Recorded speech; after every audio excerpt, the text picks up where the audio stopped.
How's it going? Day 46 of 100. We have made it. Past the JavaScript. We are officially retired from that. We got our degree, our certificate, whatever you want to call it. And we're moving on to the front end. Today's going to be a little quick one, because I have to be off. I'm going to be attending a premiere later this evening. I'm really excited for that. But I wanted to at least get my hour in. Today's been really hectic trying to catch up on quite a few things. So let's jump straight into this and learn all about Bootstrap. The Bootstrap is a front-end framework used to design responsive web pages and web applications. It takes a mobile-first approach to web development. Bootstrap includes pre-built CSS styles and classes, plus some JavaScript functionality. Bootstrap uses a responsive 12-column grid layout and has design templates for buttons, images, tables, forms, as well as navigation. So let's go to the first lesson. Bootstrap. Use responsive design with Bootstrap Fluid containers. In the HTML5 and CSS section of the Free Code Camp, we built a cat photo app. Now let's go back to it. This time we'll style it using the popular Bootstrap responsive CSS framework. Bootstrap will figure out how wide your screen is and respond by resizing your HTML elements, hence the name responsive design. With responsive design, there's no need to design a mobile version of your website. It will look good on devices with screens of any width. You can add Bootstrap to any app by adding the following code to the top of your HTML. In this case, we've already added it for you to this page behind the scenes. Note that using either the greater than or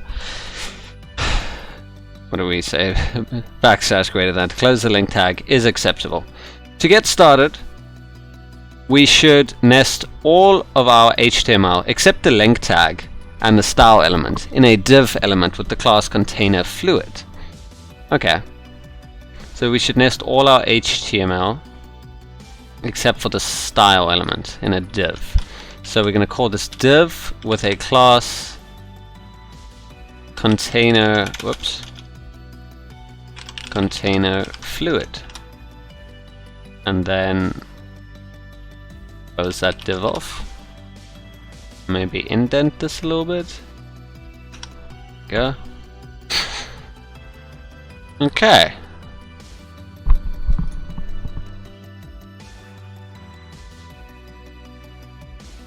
Make images mobile responsive. First, add a new image below the existing one. Set its source attribute to this one.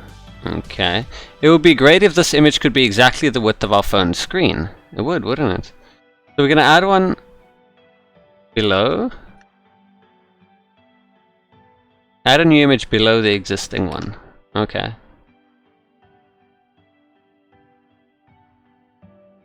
There's your source for it. Oh, it's cute. Fortunately, with Bootstrap, all we need to do is add the image responsive class to your image. Do this, and the image should perfectly fit the width of your page. Okay. Class image responsive. Oh, it didn't perfectly fit my the page, but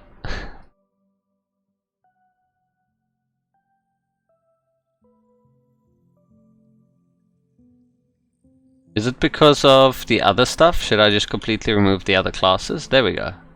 That was probably the reason. Nice. So without that, it's just weird, and with it, it's really nice. That's really cool how that works, eh? So what is in image responsive? It's display block, max width 100%, and height of auto. Okay.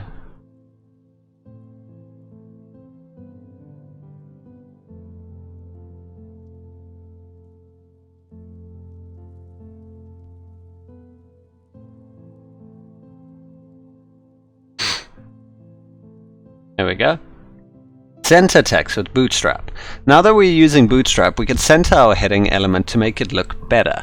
All we need to do is add the class text center to our h2 element. Remember that you can add several classes to the same element by separating each of them with a space, like this. Okay, so we want to center. Text center. Is that a bootstrap thing? That's cool. Really cool. There we go. Create a Bootstrap button. Bootstrap has its own styles for button elements, which look much better than the plain HTML ones. Create a new button element below your large kitten photo. Give it the button and button default classes, as well as the text of like. Becoming social, are we? So, below it. So button class btn and btn default, and it will say like. Oh, yeah, that button does look quite nice, doesn't it?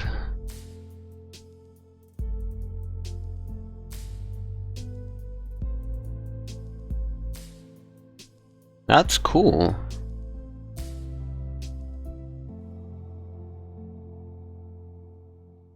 Create a block element bootstrap button. Normally your button elements with the btn and btn default classes are only as wide as the text that they contain. For example, submit, this button would only be as wide as the word submit. By making them block elements with the additional class of btn block, your button will stretch to fill your page's entire horizontal space, and any elements following it will flow onto a new line below the block. This button will take up 100% of the available width. Note that these buttons still need the btn class. Add Bootstrap's btn block class to your Bootstrap button. Right, so existing button. We're going to add btn block. Oh, I like that, and it's like fully the same width as everything else. If everything works the same, then it looks beautiful, doesn't it? But JavaScript. There we go. Taste the Bootstrap button color rainbow! The btn primary class is the main color you'll use in your app. It is useful for highlighting actions you want your user to take. Replace Bootstrap's btn default class by btn primary in your button. Note that this button will still need the btn and btn block classes. Okay, so replace btn default with btn primary. Oh. That's amazing, so you could just style whatever primary is. And that's how you can use the material design, because when you know what your primary and secondary colors are, you just apply those. And then you just make those changes. That's really cool. Well, Sass will also allow you to use variables, which means we can define like a color, and we can just change that. Actions with btn info. Bootstrap comes with several predefined colors for the buttons. The btn info class is used to call attention to optional actions that the user can take. Create a new block level Bootstrap button below your like button with the text info, and add Bootstrap's btn info and btn block classes to it. Note that these buttons still need the btn and btn block classes. Yeah, got that. Repetition is good though, huh? So we want btn info instead of btn primary. Oh, that's cool.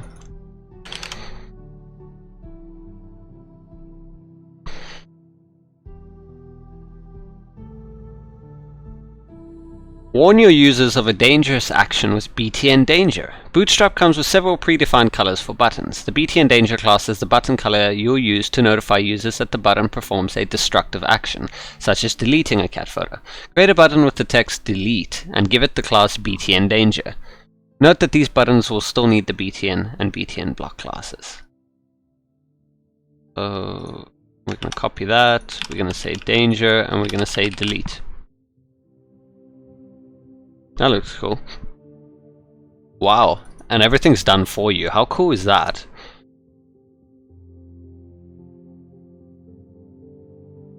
Use the Bootstrap grid to put elements side by side. Bootstrap uses a responsive 12-column grid system, which makes it easy to put elements into rows and specify each column, each element's relative width. Most of Bootstrap's classes can be applied to a div element. Bootstrap has different column width attributes that it uses depending on how wide the user's screen is. For example, phones have narrow screens and laptops have wider screens. Take for example Bootstrap's col MD asterisk class. Here MD means medium, and asterisk is a number specifying how many column width the element should be. In this case, the column width of an element on a medium-sized screen, such as a laptop, is being specified. In the cat app photo that we're building, we'll use col XS, so extra small, for things like mobile screens, and asterisk is the number of columns specifying how many columns width the element should be. Put the like, info, and delete buttons side by side by nesting all three of them within one div class row element, and then each of them within a div class column extra small 4, because 3 times 4 makes 12. That's cool. Okay, so div class row, that's our first little div. Then each of these are gonna need a div class column extra small 4. Okay, we need 3 of those. 1, 2, 3, and then just stick these into the divs. Well, rather just format it nicely.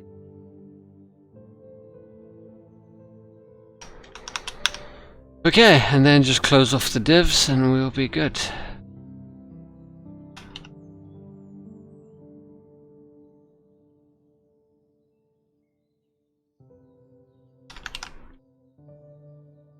And there's the final one. There we go.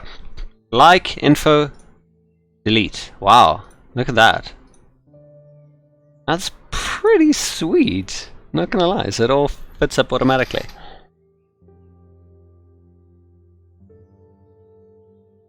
Is this like the smallest? So what if we get any smaller? Oh, but that's not good. Look what happens to the text of delete. They call that responsive. Yeah, it's probably the... I'm surprised that they do that. You should then set like a minimum width or something. Because that's not good. Why would I use this by default if it does that? When I can prevent this, and I have prevented that before. Like, why would you ever have the image shrink that small? Like, yeah, it's good that's responsive, but I mean... if it's responsive on like a 320 pixel wide display, you're gonna see nothing. It's better to rather scroll on that display than see something you can't even see. So I'd like have this be the minimum width. And as you get smaller, well, you're just gonna have to scroll. But that's cool otherwise. Definitely useful. There we go. Ditch custom CSS for Bootstrap. No. We can clean up our code and make our cat app photo look more conventional by using Bootstrap's built-in styles instead of the custom styles we created earlier. Don't worry, there'll be plenty of time to customize our CSS later. Delete the .red text, P, and smaller image CSS declarations from your style elements so that only declarations left in your style elements are H2 and thick green border. What about smaller image? Yeah, that must go. Okay, P must go, H2 must stay, and red text must. Oh, okay. Big image.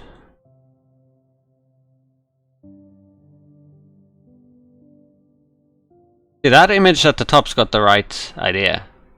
Oh, but it doesn't have the responsive tag on it, that's why it's not getting smaller.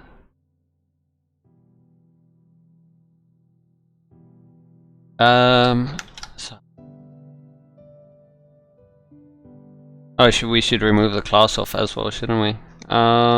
Sure, but so red text is gone. Text center I think is built in with Bootstrap. Smaller image is gone. Thick green border stays. Is that all? I think that's all. Oh, after that,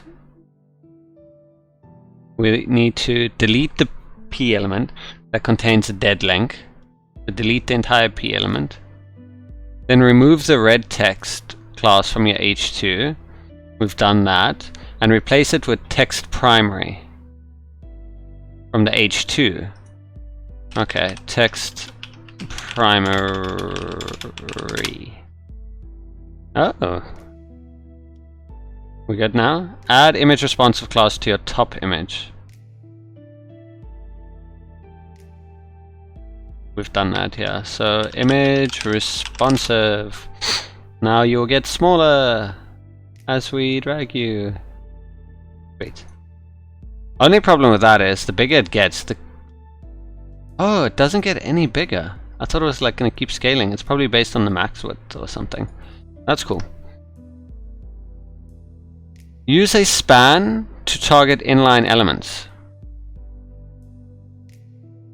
You can use spans to create inline elements. Remember when we used the btn block class to make the button for the entire row? That illustrates the difference between an inline element and a block element. By using the inline span element, you can put several elements on the same line and even style different parts of the same line differently. Nest the word love in your things cats love element below within a span element. Then give that span the class text danger to make the text red. Here's how you would do this with the top 3 cats hate element. Okay, so where it says love, where do we have that? Nest the word love. So span class text danger with the apostrophe, I mean with the colon.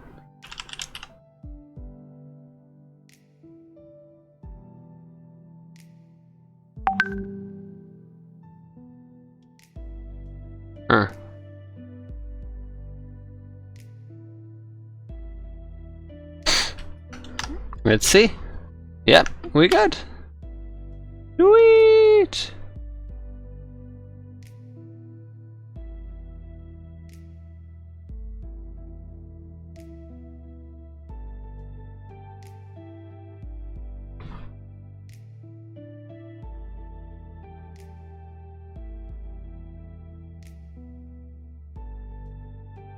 Very different. Feels like going back to basics. It's really cool that we know the basics and, well, more advanced stuff in CSS and whatnot, because now you can see how you can kind of create your own framework or utilize an existing one.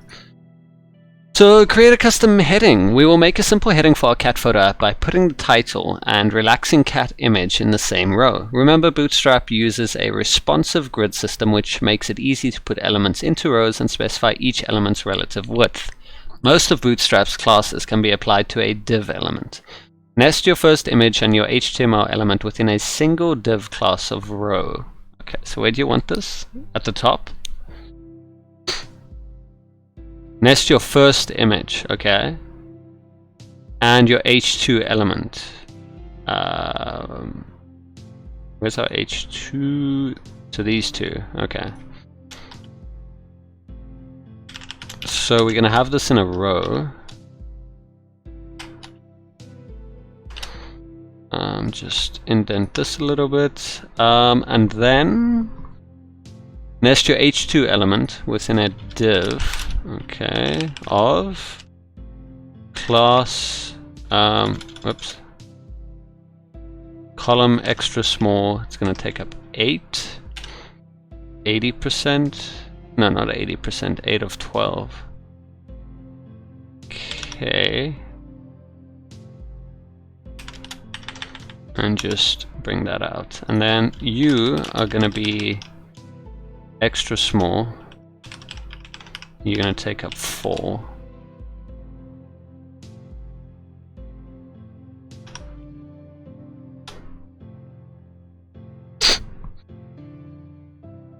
Okay, so that's what we've done. That takes up 8, that takes up 4, the majority of it is there. Cool, we're gonna have to fix up that spacing, but I mean, I think that's what they want from us for now. Add font awesome icons to our buttons. This is amazing. This is like all the things that we did in our projects. We just went out and did it ourselves. But this is cool. Repetition is the best way of learning. Font Awesome is a convenient library of icons. These icons are vector graphics stored in the SVG file format. These icons are treated just like fonts. You can specify their size using pixels, and they will assume the font size of their parent HTML elements. You can include Font Awesome in any app by adding the following code to the top of your HTML. They should probably have mentioned the version there, because that's like a really old version. I think we're using 5.2, 5.3 as of this video right now. In this case, we've already added it for you to this page behind the scenes. The I element was originally used to make other elements italic, but it is now commonly used for icons. You can add the Font Awesome classes to the I element to turn it into an icon. For example, I class. Note that the span element is also acceptable for use with icons. Well, pretty much any classes. Use Font Awesome to add a thumbs up icon to your like button by giving it an I element with the class FA and FA thumbs up. Make sure to keep the text like next to the icon. Okay, so where is our like? Here it is. So we're going to do I class FA and FA up, FA and then FA thumbs hyphenated up. Is it that? Yeah.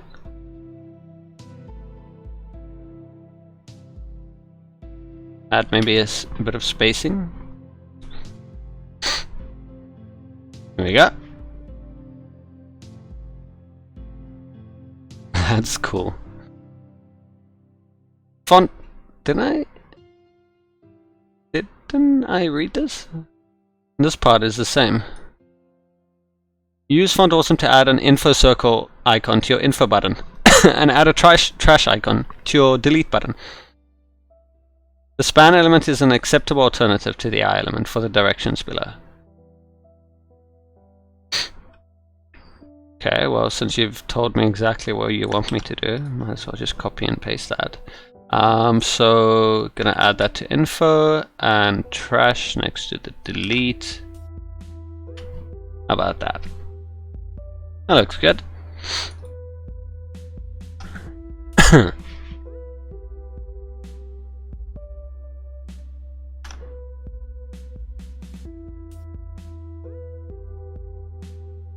Responsively style radio buttons. You can use Bootstrap's column extra small asterisk classes on form elements too. This way our radio buttons will be evenly spread out across the page, regardless of how wide the screen resolution is. Nest both your radio buttons with a div class row element, then nest each of them within a div class column extra small 6 element. Note, as a reminder, radio buttons are input elements of type radio. What do they do currently? Oops. Down the page you go.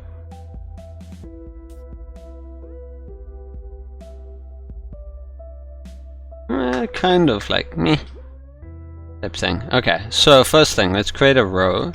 Where are these buttons? Somewhere down here. These. So the radio, not the checkboxes. Oh, we only got 2 of the radio ones. That's why they're 6. 6 and 6 is 12. Div class row, and we're gonna have a div here, and then each one is gonna be div class column extra small 6. And then close that div off and just copy this one for that one. Nest that in a little bit. Bring it back. There we go. Okay, so yeah, it spaced them out, but weird. It's weird. Maybe just because it's not centered, or yeah. I mean, I get why they're doing it, but just doesn't look good. And that, the labels, they just wrap underneath the button. That's weird.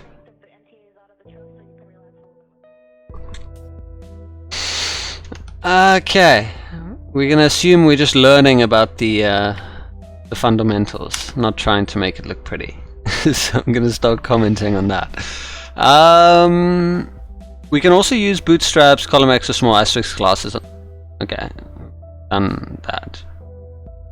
Nest all three of your checkboxes. Ew, okay. So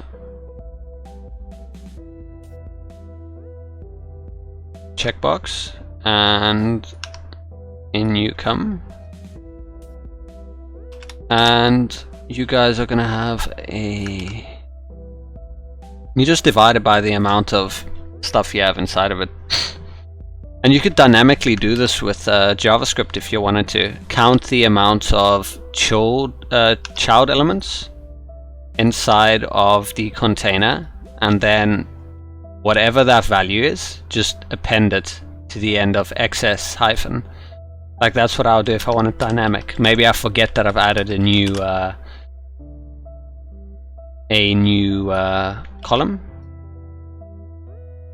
and then you kind of wonder why things are broken.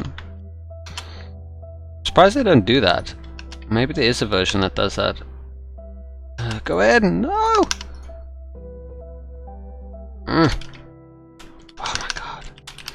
I miss auto indentation so much. So having to do this manually now. There, done. The spacing is still weird. I would either center it or I don't know. Something looks off. Anyway, I said I wouldn't comment. God damn it. Okay, style text inputs as form controls. You can add the FA paper plane icon within your submit button. Give your form's text input field a class of form control. Give your form submit button the classes BTN, BTN primary. Also give this button the font awesome icon of FA paper plane. Okay, didn't. Alright, the submit button is still using the iffy one. There, and you want a class for it. Class BTN. It needs BTN primary, and is that all? Just BTN, BTN primary? Yeah. That looks better already. Amazing. Wow. That changed, huh? Look at that. From nothing to like boom. Then our form should be, do we not have a form? Oh, our form's text input. Do we only have one text input? Yeah, it seems like it. Give it the class of form control. Oopsie, sorry. We don't have a class. Now we do. What does form control do? That sounds cool. Oh! No way!